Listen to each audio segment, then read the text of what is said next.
Mes chers élèves, bonjour. Je me présente, je m'appelle Jamaldine Rafiq, je suis enseignant d'informatique, je travaille au sein du lycée Mohamed VI à Marrakech. Aujourd'hui, Inch'Allah, nous allons travailler sur une activité pratique.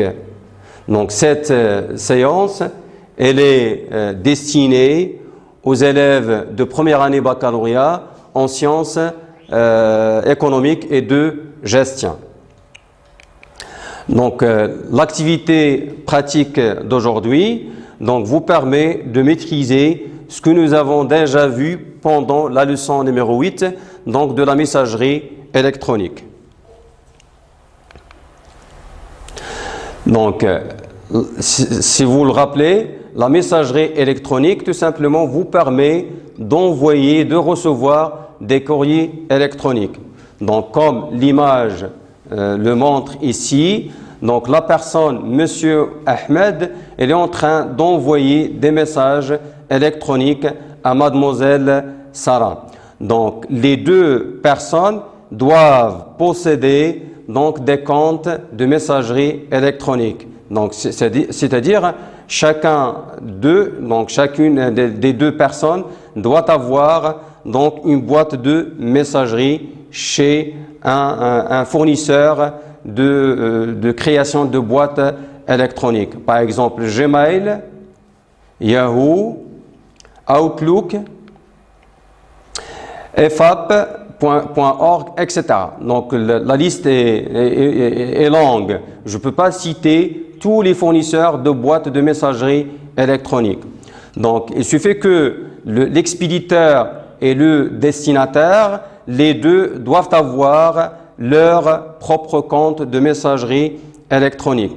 Et chacune doit avoir son adresse électronique. Donc son adresse se compose de son nom par exemple ou son prénom ou les deux avec le séparateur arrobas puis le nom de domaine de fournisseur d'accès aux boîtes aux lettres. Donc la même chose pour le destinataire. Donc le destinataire, ou bien ici la destinataire, elle aussi doit avoir son adresse électronique. Passons maintenant à l'activité pratique. Bon, l'activité vous permet d'envoyer des messages électroniques en attachant par exemple des pièces jointes. Vous pouvez par exemple attacher à votre courrier électronique des documents ou des images, des vidéos, etc. Notre situation d'aujourd'hui, imaginons que vous êtes par exemple adhérent dans le club d'informatique de votre lycée.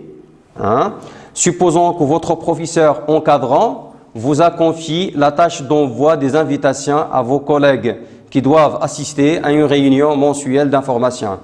Donc, c'est-à-dire, vous êtes demandé de produire l'invitation, voilà, et l'envoyer en tant que pièce jointe à vos collègues pour qu'elle soit, pour qu'elle assiste à la réunion qui sera, par exemple, organisée par le club d'informatique de votre lycée. Donc, voici l'invitation que vous devez envoyer à vos collègues.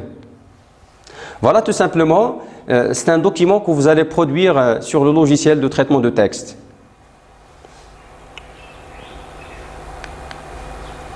Et bien sûr, vous devez l'enregistrer sur votre unité de stockage. Voici la liste des élèves qui seront convoqués à la réunion. Nous avons leurs coordonnées dans un tableau, par exemple le nom, l'adresse électronique et la fonction de chacun. Donc Ahmed Rizqi, son adresse par exemple électronique c'est ahmedrizqi@yahoo.fr. Donc c'est-à-dire le fournisseur d'accès aux boîtes aux lettres c'est yahoo.fr. La fonction de cet élève elle est coordinateur de club. Et les autres, Jalal et Mademoiselle Amina, ce sont des membres. Donc chacun d'eux possède son adresse électronique, ou ce qu'on appelle son adresse email. Bon, nota bene, le coordinateur doit vous envoyer une lettre de réponse pour vous informer par sa réponse, ou non. Donc, c'est-à-dire, les membres ne sont pas obligés d'envoyer donc un accusé de réception ni une lettre de réponse. Par contre, le coordinateur il est obligé. Donc, nous allons voir donc comment faire. Voilà le travail à faire, ce qui est demandé. Premièrement, lancez votre logiciel de traitement de texte et produire l'invitation suivante que vous allez adresser aux membres de club d'informatique de votre lycée. C'est-à-dire, donc l'invitation suivante, c'est l'invitation que nous avons vue sur la page précédente. Deuxième travail, veuillez se connecter à Internet. Troisième consigne, lancez votre navigateur et ouvrez le site www.outlook.fr. C'est le fournisseur d'accès aux boîtes aux lettres. Quatrième consigne, accédez à votre compte de messagerie à l'aide de votre code Massar puis @outlook.fr, puisque vous possédez déjà un compte de messagerie avec cette adresse sur le fournisseur d'accès aux boîtes aux lettres outlook.fr.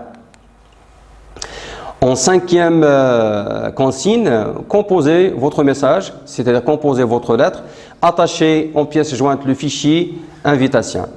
Puis, à la fin, vous pouvez donc demander au site ou à l'application d'envoyer le message à la liste des adhérents. Passons maintenant à la solution. Premièrement, donc, qu'est-ce qu'on doit faire? Donc, on doit rédiger notre invitation sur le logiciel de traitement de texte Microsoft Word. Puis, on va demander au logiciel de sauvegarder, de stocker, d'enregistrer le fichier sur notre unité de stockage, par exemple sur notre disque dur. Donc, comme vous le voyez ici, donc, le fichier donc, il est enregistré sous le nom donc, invitation avec l'extension .docs. Deuxième consigne, deuxième question, se connecter à Internet. Donc, vous pouvez se connecter à Internet soit par câble.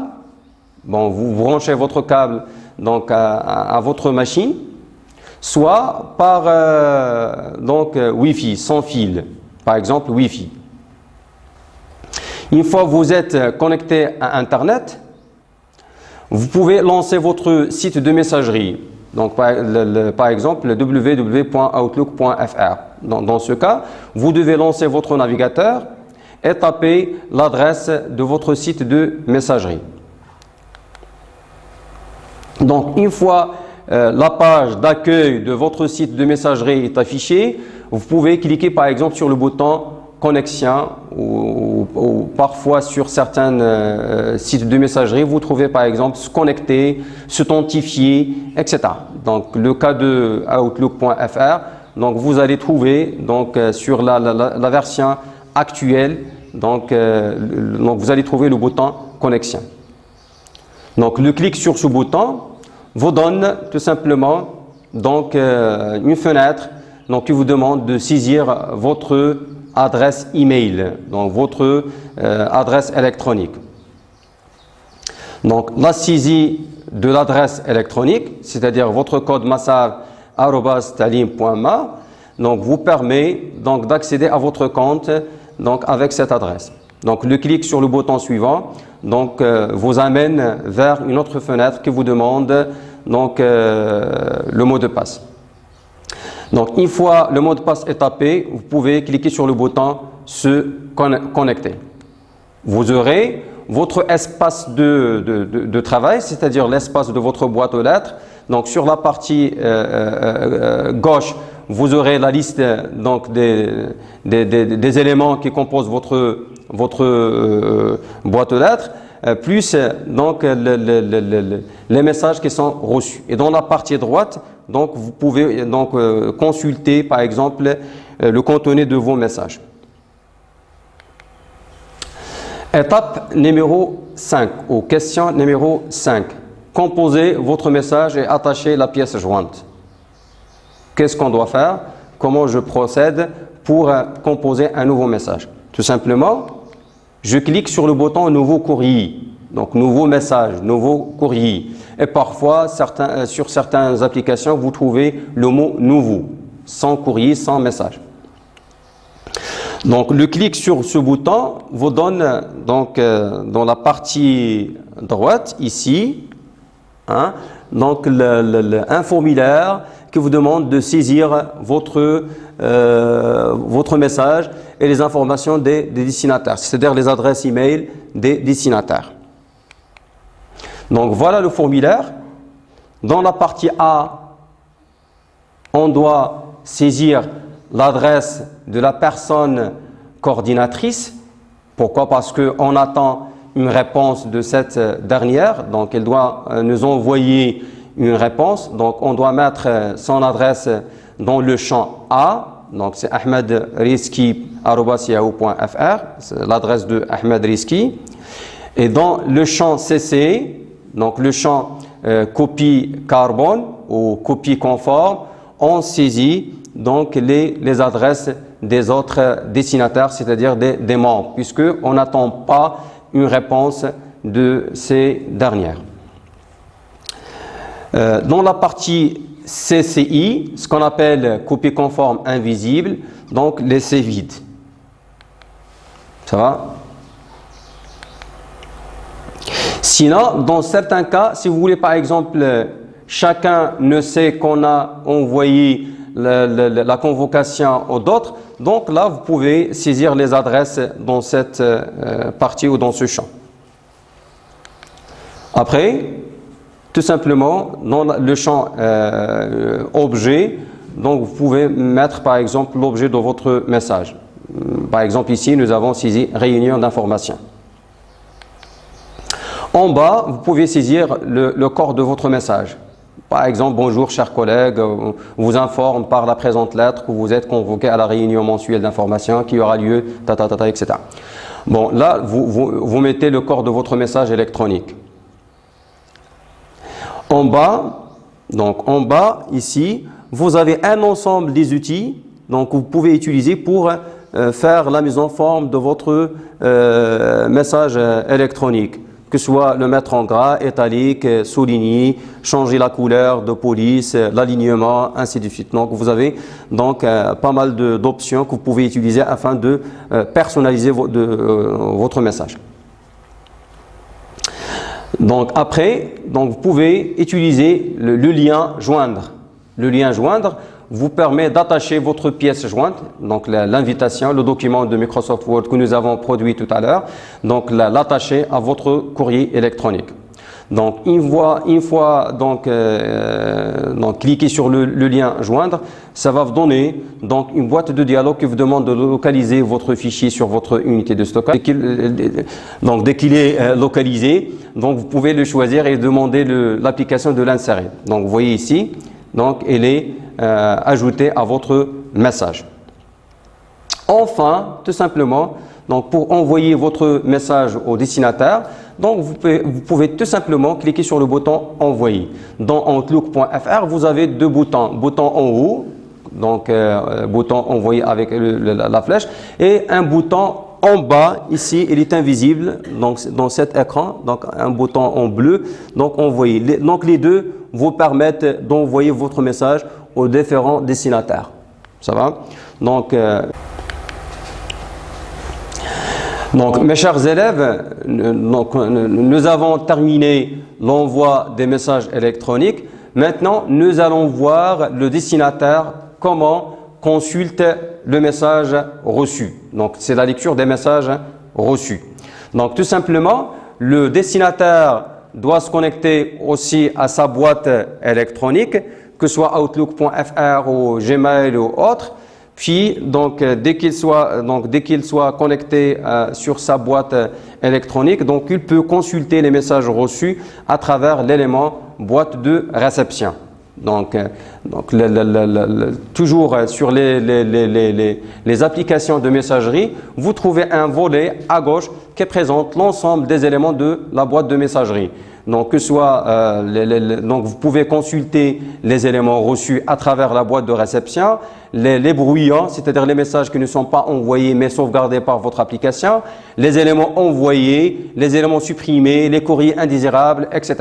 Donc, pour notre cas, nous allons tout simplement activer l'élément boîte de réception.